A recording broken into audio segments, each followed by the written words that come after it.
L'actualité du monde, c'est maintenant, mesdames, messieurs, bonjour. Très heureux de vous retrouver ce mercredi pour une nouvelle édition de Écho du Monde. Allons-y ensemble pour faire le tour d'horizon de l'information dans le monde de ce jour. Face à l'inquiétude des élus du corps enseignant, Emmanuel Macron s'est efforcé mardi de rassurer sur les conditions de réouverture des écoles en France lundi prochain. Après 8 semaines de fermeture en raison de l'épidémie de coronavirus, le chef de l'État français assurant qu'il n'y aura aucune mesure de contrainte. Face à l'inquiétude des élus du corps enseignant, Emmanuel Macron s'est efforcé hier de rassurer dans le collimateur des d'un déconfinement à partir du 11 mai prochain. Le protocole sanitaire dévoilé lundi dont l'application est jugée impossible dans un tel délai par de nombreux maires et les principaux syndicats d'enseignants qui demandent de différer la reprise des cours au 18 mai. Il y a un climat général d'inquiétude qui plane dans mon village, a déclaré le maire de Saint-Rémy, l'honoré Toine Bourra, lors d'un échange en visioconférence avec Emmanuel Macron. Moi, maman, je ne remettrai pas mes pieds à l'école. Aujourd'hui, le processus de contamination est encore inconnu. En tant que parent, il n'est pas question de prendre le risque sans plus de connaissances ou d'informations sur le virus. À l'inverse, le maire de Mantes-la-Jolie, Raphaël Coignet, s'est dit favorable à la réouverture de toutes les écoles, exprimant sa préoccupation face aux difficultés sociales majeures à venir. Certains élus locaux s'inquiètent aussi des risques de poursuites judiciaires et ont demandé ces derniers jours une révision de la loi Fauchon qui encadre la responsabilité pénale des élus, qui demande d'ailleurs sur laquelle le Premier ministre Édouard Philippe a émis des réserves. C'était lundi dernier. Toujours parlant du Covid-19 du côté de la France, portant pour la première fois un masque grand public en tissu bleu nuit, Emmanuel Macron a visité hier mardi 5 mai dans la matinée une école de Poissy en Yvelines et a discuté avec des maires pour tenter de rassurer sur une rentrée très contestée après le 11 mai. Un chef de l'État en visite dans les Yvelines pour rassurer élèves, professeurs et parents à 6 jours du déconfinement. Emmanuel Macron s'est rendu dans une école de Poissy hier afin de défendre le plan de déconfinement progressif prévu à partir du 11 mai prochain qui prévoit notamment la réouverture des écoles. Si l'on avait déjà pu le voir équipé d'un masque de type FFP2, le chef de l'État est à Paris pour la première fois. À cette occasion, doté d'un masque grand public en tissu semblable à ceux qui sont désormais recommandés à la population française en vue du déconfinement. Un masque bleu nuit, couleur traditionnellement associée à la fonction du chef de l'État, sur lequel est cousu un liseré bleu, blanc, rouge, également représentatif de la fonction présidentielle.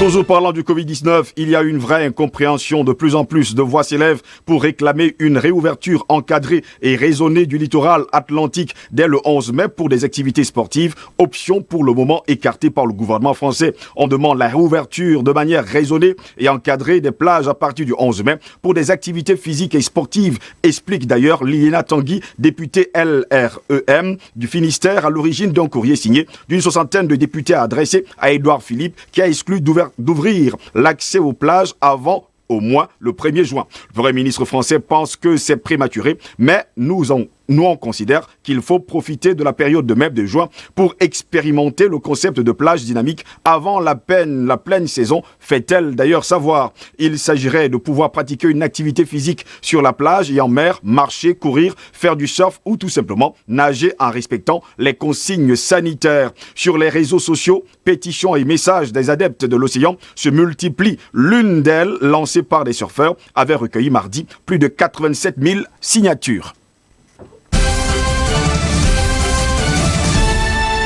Le Royaume-Uni a franchi la barre symbolique des 30 000 morts liés à l'épidémie de Covid-19, devenant ainsi le deuxième pays le plus touché par la pandémie dans le monde, après les États-Unis selon les statistiques officielles, compilées d'ailleurs hier mardi. Touché tardivement par le coronavirus, le Royaume-Uni est officiellement devenu hier le deuxième pays le plus gravement atteint par l'épidémie, après les États-Unis en franchissant la barre des 30 000 décès liés au Covid-19.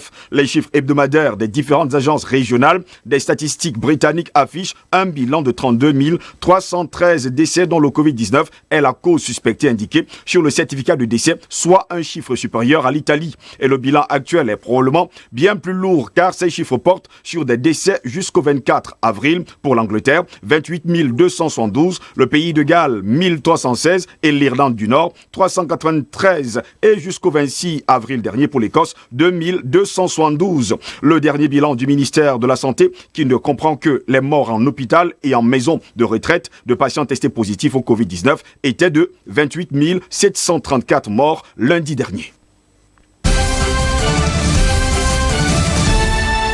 On parle également de système de santé. Le bilan de l'épidémie de coronavirus risque d'être lourd aux États-Unis, rajoutant une pièce aux critiques envers le système de santé. À la différence de la France, la sécurité sociale n'est pas universelle ou garantie. Le système de santé américain suscite incompréhension et virulente critique en France, où la couverture maladie organisée par l'État est considérée comme un progrès et un acquis social. Mais ce système n'a pas d'équivalent aux États-Unis, où la santé est décentralisée et ne couvre pas l'ensemble de la population. En 2020, environ 9% des Américains sont encore sans assurance, soit environ 28 millions de personnes. Et pour l'instant, la crise du coronavirus ne semble pas changer les équilibres. Malgré le bilan qui promet d'être très lourd, la Maison-Blanche estime entre 100 000 et 240 000 le nombre de morts dus au Covid-19 si les règles de distanciation sociale sont respectées. Les mesures annoncées par le gouvernement américain pour faire face à l'épidémie sont essentiellement provisoires et ne remettent pas en cause le système. La généralisation d'une couverture santé pour tous a bien été défendue par une partie des candidats démocrates à la présidentielle de 2020, dont Bernie Sanders et Elizabeth Warren. Mais dans l'immédiat, rien ne devrait changer. Pour des raisons culturelles, idéologiques et historiques, beaucoup d'Américains demeurent attachés à leur système.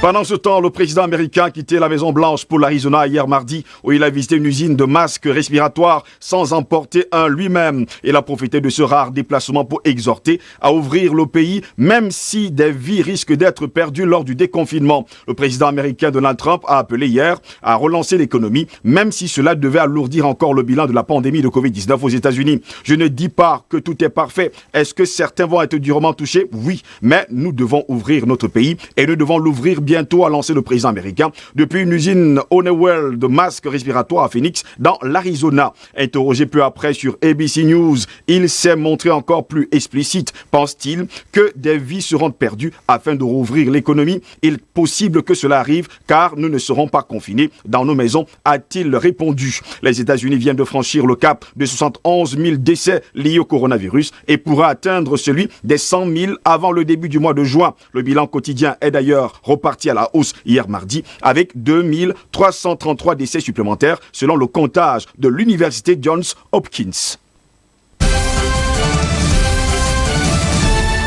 Terminons par le Venezuela, au moins 15 personnes, dont 2 Américains, ont été arrêtés pour une tentative ratée d'invasion par la mer du Venezuela, a annoncé d'ailleurs lundi le président Nicolas Maduro. La Maison-Blanche a nié mardi toute implication du gouvernement américain dans cette tentative de déstabilisation du pays. Le président américain Donald Trump a affirmé hier que son gouvernement n'avait rien à voir avec la tentative d'invasion par la mer du Venezuela qui a donné lieu la veille à l'arrestation d'au moins 15 personnes, dont 2 Américains. Lors d'une allocution télévisée, le lundi, Nicolas Maduro a décrit les 2 ressortissants américains comme des employés de Silvercorp, une société de sécurité basée en Floride, dont le patron a revendiqué la tentative d'incursion. Ce dernier, Jordan Goudreau, a déclaré plus tôt, lundi à Reuters, que 2 ressortissants américains travaillant à ses côtés étaient détenus par les autorités vénézuéliennes. Ce sont Mega a dit par téléphone cet ancien soldat de l'armée américaine, précisant qu'il s'agissait d'Aaron Berry et de Luke Denman. Encore une autre affaire d'invasion du côté du Venezuela. Voilà, madame, messieurs, c'est ici que s'achève cette autre édition de Écho du Monde. Au plaisir de vous retrouver demain pour une nouvelle édition. Restez sur DBS, l'information est en continu sur notre chaîne.